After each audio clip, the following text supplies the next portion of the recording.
commence la Siman Pédalet.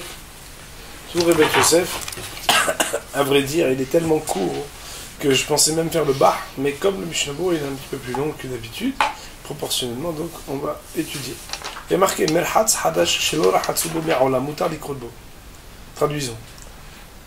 Un bain neuf, dans lequel personne ne s'est jamais baigné. On a le droit de lire le Kriyat là-bas. Ubeyashan, mais lorsque il a déjà été utilisé, et donc il est défini comme ancien. Bebet Ahitson, dans la partie intérieure, c'est-à-dire là où Bamash on est tout nu. Sham Kriyat Shema Vitfila. Yesh Sham, pardon, Kriyat Shema ou Tfila, ou Maniach Tfilin, Cholshken Shelat Shalom, ou Bebet Apnimi Akol Asur. Pardon, Hitson c'est l'extérieur, excusez-moi. Dans la chambre extérieure, ça veut dire pas celle où on est tout nu à se tremper, mais une autre pièce. Alors là-bas, le vestiaire. Alors là-bas, on a le droit de dire Kriyat Shema, la Amida, Metet Filin, et a fortiori dire à son ami Shalom. Bebeit Apnim, dans la partie intérieure, Akol Asur, tout est interdit. Vetzadik la halot stefinav, et on doit enlever les tefilin. Il faut savoir à Botaï qu'à l'époque, les gens ont gardé les tefilin toute la journée. Il y a encore quelques tzadikim qui arrivent à le faire aujourd'hui. Il faut une concentration et une vigilance de la pensée et de l'esprit qui est assez particulière. Ou bien tsari, dans la partie qui est entre les deux, donc il y a la partie intérieure, il y a la partie extérieure, et il y a la partie entre les deux. Alors, je ne sais pas exactement à quoi ça correspond. Choliot qui est avant, il y a le vestiaire, on va dire des manteaux, on va dire, ouais. Il y a l'endroit, on va dire, où on se déshabille, et l'endroit où on est tous tout nus. C'est comme ça qu'on va définir. Même tsari, shelat shalom, kriyat shema. On a le droit de dire shalom, on n'a pas le droit de faire kriyat shema avec fila.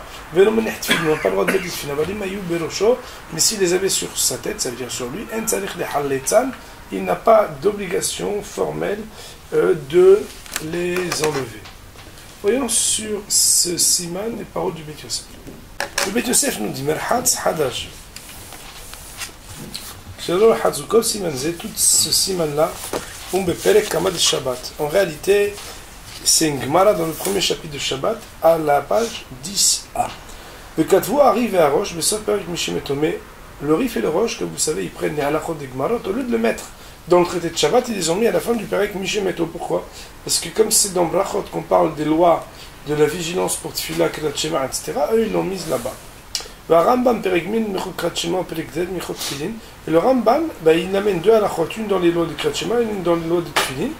Veïta begmar Hashem dans la Gemara là-bas, au Besop Perek Mishel Meto, on dit des merhatz shavrou, que le merhatz qu'ils ont dit, ça veut dire le bain public, falpi she'en sham adam, même s'il n'y a pas d'homme là-bas, kelomar, c'est-à-dire she'me'ahash nishtem shubo, que après qu'on lui ait utilisé ses bains, falpi she'achshav en bo adam, même si maintenant il n'y a personne, c'est tout propre, nickel chrome, maïs bet apnimi, c'est dégoûtant la partie intérieure de ce bet amerhatz, ve'en korimbo, et on n'aura pas le droit de dire Kriyat Shema là-bas, d'avec imo bet akise, que c'est considéré comme bet akise.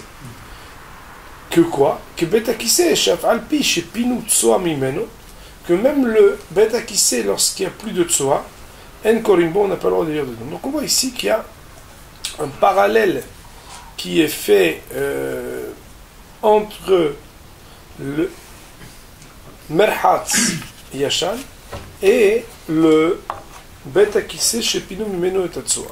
Alors, il est marqué dans la Prisha, donc dans le petit hôte Aleph, c'est marqué Merhatz Hadash Hatsuba Mutad Krotbo, Vafal Gav de Bet Akise Hadta Asur Krotbo.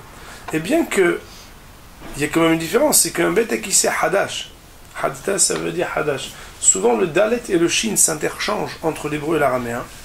On n'a pas le droit de lire dedans. Que moi je katoub le Siman Pegimel, comme on a étudié le Siman Pegimel. Shane Betakise, c'est différent le Betakise, donc les toilettes, des maïs tfé, que c'est beaucoup plus dégoûtant. Et la référence qui nous permet de faire cette différence, c'est Gemara, Perekama de Shabbat Dafiou. Et la Gemara, et Rachid avait dit, puis Rachid, les maïs, Veshem Megouné Alav. Shem Megouné Alav, qu'on irait que dire le nom d'Hachem là-bas, c'est quelque chose qui est un gnaï, un déshonneur dans un endroit qui est un lieu de toilette, même quand il n'a jamais été utilisé. Alors, le Ma'aseh, nos amis, ils disent ici, parce que nous on s'est posé la question, on a dit voilà que le Beit Yosef fait une comparaison entre Beit Akissé, Shepinou Mimeno Tatsoa, des toilettes déjà usagées, qu'on les a totalement nettoyées, flambant neufs, que là-bas, on n'a pas le droit de dire, et là-bas c'était marqué de Oraïta dans Mishneh Brureh, on avait vu au début du Siman Pegimel, donc de Seif Katan Bet, il y avait marqué que c'était Minatora, parce que Mahanecha Kadosh. Pourtant, le Beit Yosef fait un parallèle entre une salle de bain déjà utilisée et des toilettes déjà utilisées. Alors le Maaseh, pour répondre à cette question, dans le Beit HaMidrash, alors on a voulu dire que Behemet, c'est parce que c'est dégoûtant. Pourquoi? Parce que nous, on a l'impression que les gens, ils se lavaient tous les jours et qu'ils étaient tout propres, parce qu'aujourd'hui, on a un niveau d'hygiène qui est différent. Mais à l'époque, les bains publics, si quelqu'un venait, il pouvait être crasseux, ou en tout cas avoir des gens qui sont passés avant ou après lui crasseux, et le lieu Behemet où on se trempait, on se lavait, c'est un endroit qui pouvait être considéré comme dégoûtant, et pas moins dégoûtant, on va dire, que des toilettes quand ils sont lavés et qu'on a déjà nettoyé là-dessous. Pour l'étude du Tour et du Beit Yosef sur le Siman Pedalet, on va dire Baruch Adonai Le'olam, Amen ve Amen.